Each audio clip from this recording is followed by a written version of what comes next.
Thank you, Mr. Chair. Given the short time frame, I'd like to start with you, Mr. Barb, and please be brief.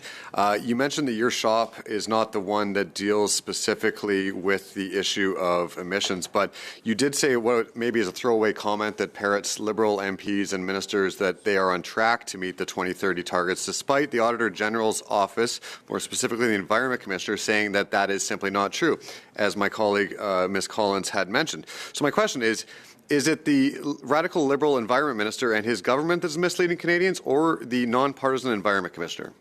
Excuse me, Mr. Chair, point of order. Yeah.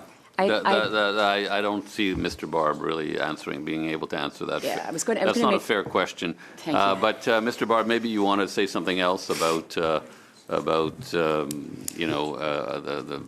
how we're moving towards emissions or not, whatever you want to say.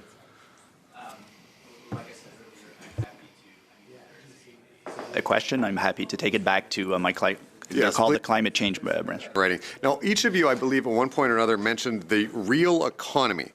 Could you tell me what the real economy is, and is this system designing a fake economy?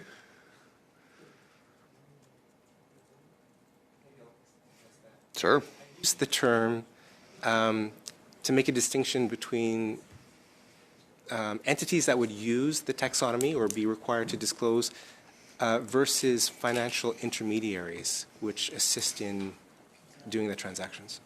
So, okay, my colleagues also asked who you were consulting with.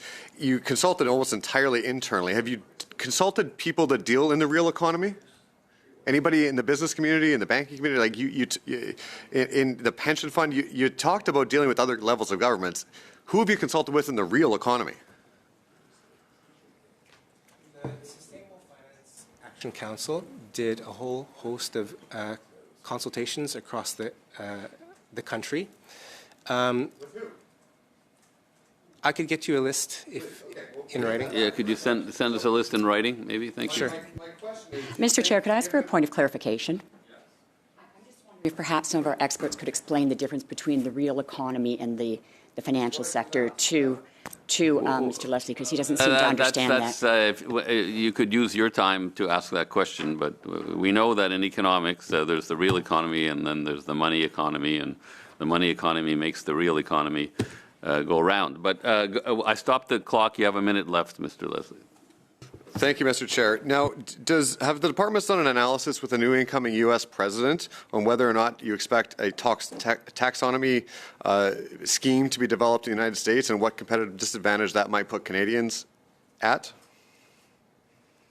The U.S. does not have a taxonomy, and they did introduce the Inflation Reduction Act, which was meant to encourage capital flows to certain types of activities that are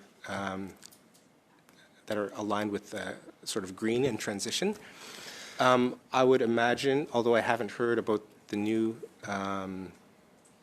what the new government would do, the new president would do, but I imagine it would not go further in that direction. Okay. I believe you're right. So my question is, you mentioned that other nations, particularly Europe, have not seen an increase in capital due to a taxonomy scheme set up there. Where has it been done well? Where have emissions been reduced directly due to a taxonomy scheme, and or capital increases actually happened?